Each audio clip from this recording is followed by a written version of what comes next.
Ladies, let me tell you something real quick.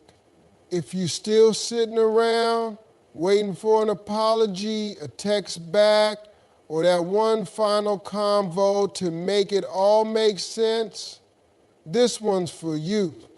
Today we talk about that next level mindset, the one that separates a queen from the crowd. You're not going to want to miss this. Step 1, closure is an illusion when someone has already shown you who they are. Closure is an illusion when someone has already shown you who they are, because the truth is people reveal themselves not just through their words, but through their actions, their patterns, their silences, and the way they treat you when you no longer serve their needs. See, we get so caught up in wanting that final conversation, that last sit down, the one explanation that we think will finally give us peace. But deep down, we already know what we need to know. The signs were there, the inconsistencies, the broken promises, the way they started pulling away while you were still holding on. They didn't have to spell it out because their behavior was the answer. The problem is we don't want to accept the answer. We don't want the truth in its raw, unpolished form. We want it wrapped in apology, tied up with closure, handed over with a neat little "this is why I hurt you" label. But most of the time, that doesn't happen. Most people don't circle back to fix what they broke. They move on. And while you're still sitting there replaying every moment, looking for the magic sentence that'll make it all make sense, the truth is, it already made sense. You just didn't want to believe it. You wanted a different outcome. But waiting for someone who hurt you to come back and explain why, that's like asking the storm to apologize for the flood. It happened. You saw it, you lived it. And whether they come back with answers or not, the damage has already been done. They already showed you who they were through the pain they caused, through the effort they didn't make, through the distance they created when you needed closeness the most. We call it closure, but often it's just a delay in acceptance. It's a pause button on our healing. Because if we're still hoping for an explanation, we're not really letting go. We're just waiting for permission to move on. And sometimes the real reason we want closure is not for clarity, it's for connection.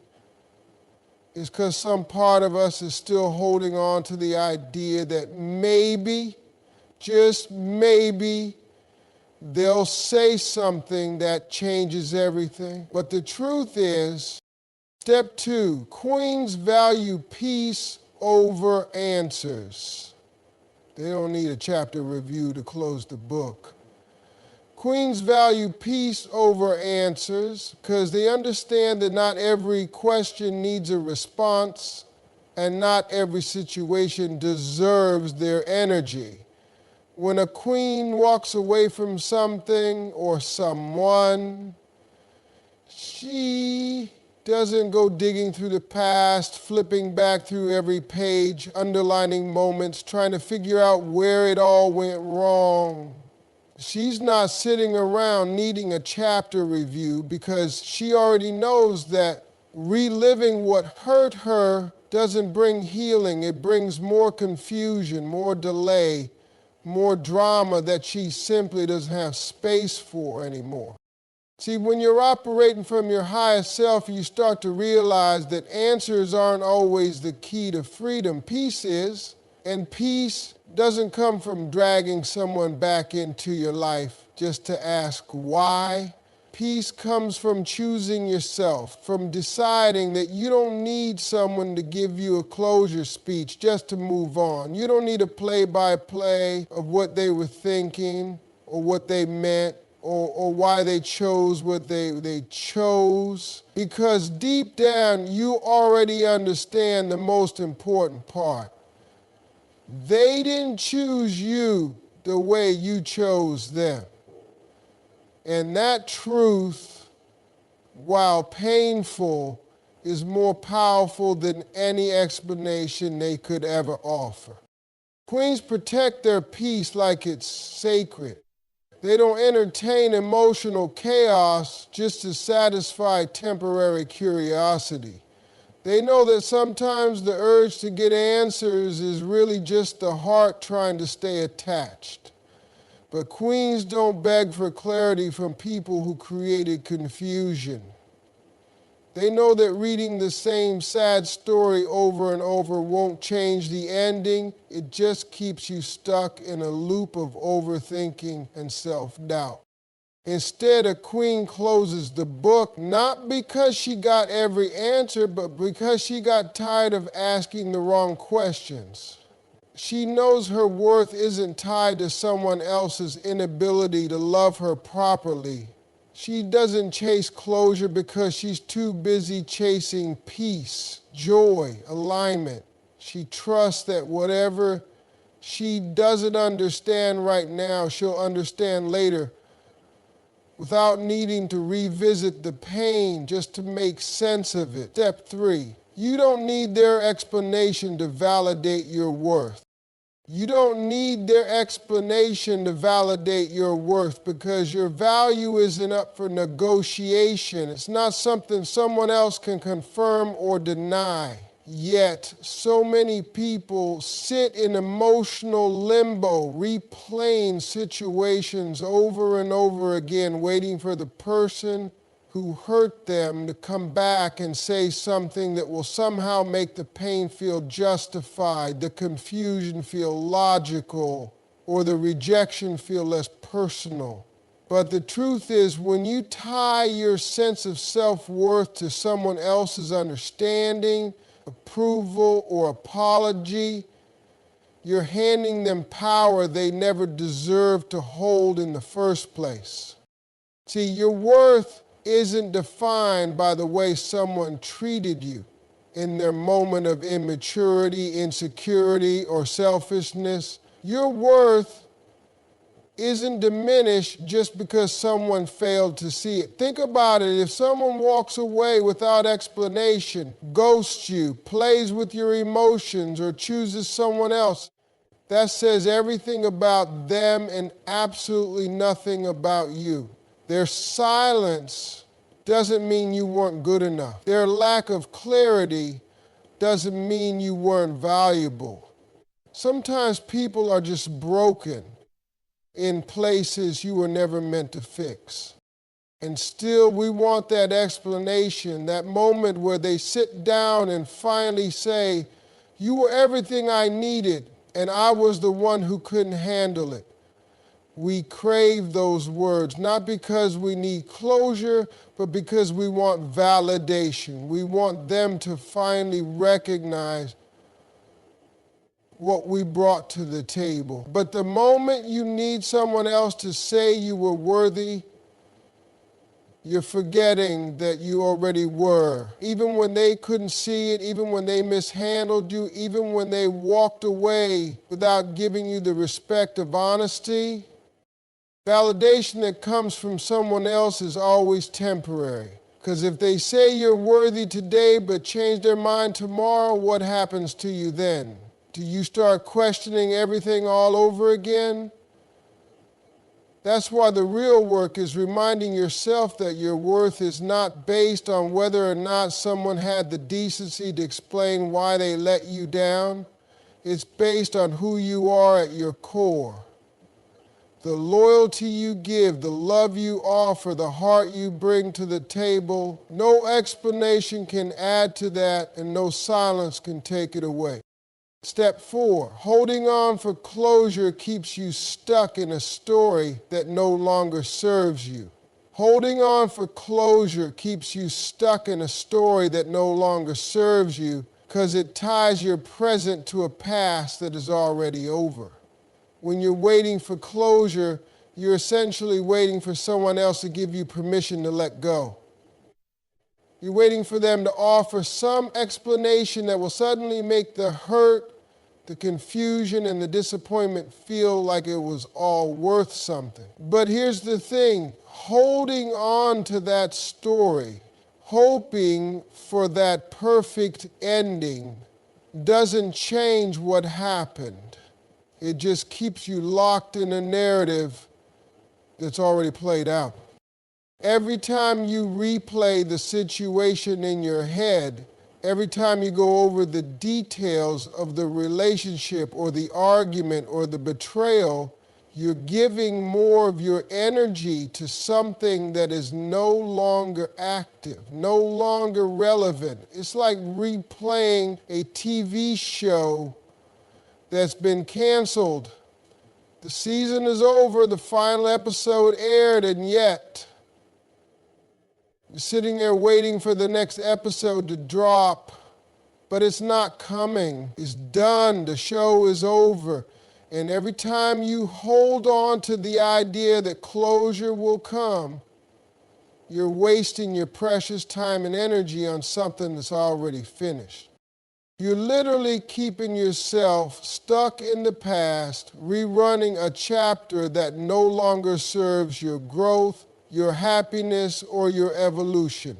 Instead of turning the page and starting a new chapter, you're holding on to the book, rereading old pages, hoping that something will change. But no matter how many times you read those pages, the ending won't change. You're just keeping yourself emotionally trapped in the same cycle of longing, of wondering, of questioning. And while you're stuck there, life keeps moving on around you. Opportunities pass by, new experiences await. But because you're still clinging to the story of what didn't work, you're missing out on what could.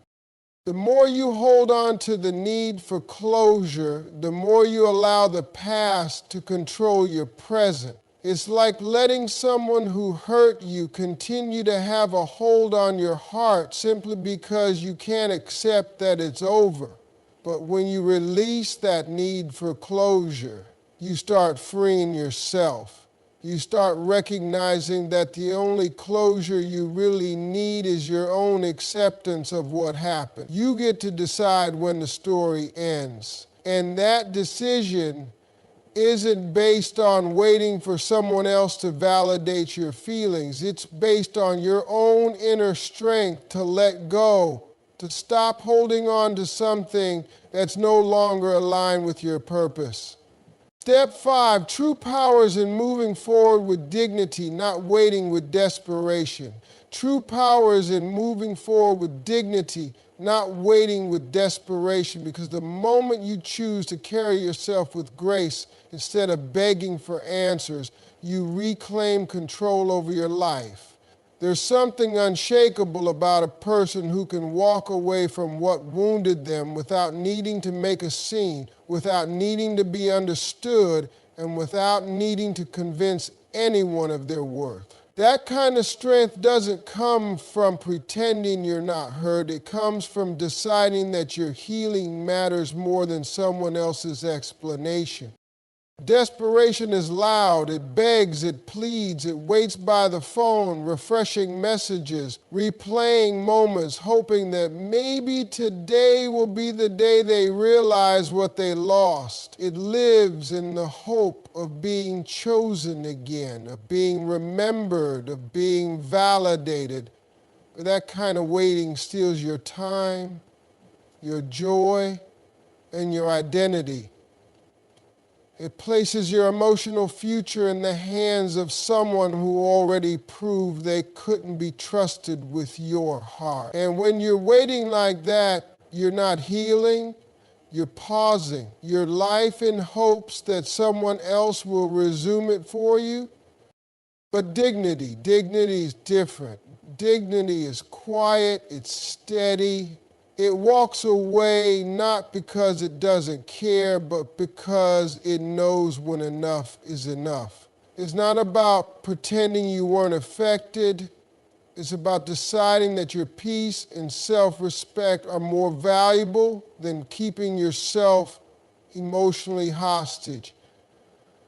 You don't have to raise your voice. You don't have to send that final message. You don't have to demand a sit-down conversation where they break everything down piece by piece. Dignity understands that if someone wanted to make it right, they would have, and if they didn't, their silence is the answer. There's power in being able to stand tall, wipe your own tears, fix your crown, and keep walking, even when your heart is still heavy, because it means you've chosen yourself. It means you're done waiting to be picked, to be validated, to be rescued. You're rescuing you. You're moving forward not because you stopped caring, but because you care too much about your future to let your past keep you stuck. Desperation keeps you in the loop. Dignity breaks the cycle. And in that quiet, graceful decision to let go without needing a performance, you step into a strength that can't be taken away. Step 6. When God removed someone from your life, that was the closure. When God removes someone from your life, that was the closure, because there are times when we're so deeply attached to people, to relationships, to routines, that we can't see how toxic, limiting, or simply done something really is. We confuse familiarity with purpose. We think because it felt good once, it's supposed to last forever. But God doesn't operate on our comfort. He operates on alignment. And when someone starts disrupting your peace, draining your spirit, or standing in the way of your growth, He doesn't wait for you to figure it out. Sometimes He just pulls them out. And when it happens, it rarely comes with a neat goodbye. It's not always packaged in closure and long talks and explanations that make sense. Often it looks like confusion, silence, ghosting, breakups that feel unfinished, friendships that fade without warning. And you sit there thinking, why did this happen? What did I do? You go looking for the why. God saw what you couldn't, heard conversations you didn't, knew intentions you weren't aware of. And while you were begging for the connection to stay, He was protecting you from something that would have kept you small, broken, or distracted. But we don't like divine disconnection because it's painful. It doesn't ask our permission. It doesn't give us time to prepare, it just happens, and we call it heartbreak, but in reality it's redirection, it's protection in disguise, and if we're not spiritually awake, we'll fight to reopen doors that God locked for a reason. We'll try to send messages to people God already erased from our story. We'll call it unfinished when heaven already stamped it complete. See, we think closure comes when they come back to explain what went wrong, but sometimes closure is simply recognizing that God stepped in before you destroyed yourself chasing something that was never meant to be yours long term. It's realizing that your heart wanted it, but your purpose couldn't afford it. And when God steps in, it's never accidental, it's never without intention. You might not understand it in the moment, but later, when the dust settles and your peace comes back, you'll look around and realize that what felt like abandonment was actually elevation. That what felt like rejection was actually redirection from something that couldn't go where you're headed. So let me tell you this one last time. With all the love and truth I got in me, you don't need closure. You don't need an explanation. You don't need them to come back and validate your pain. What you do need is to remember who you are. You're a queen. And queens don't wait at doors that were slammed in their face. They don't beg for clarity from people who created confusion. They don't shrink themselves just to get one more apology that still won't fix the damage. You are the closure. You are the peace. You are the chapter after the heartbreak. So lift your head, wipe your tears, straighten your crown, and walk like someone who knows when God removes it, when they leave, when it ends, that was the sign. That was the answer. You're not stuck. You're not broken. You're not waiting anymore. You're becoming.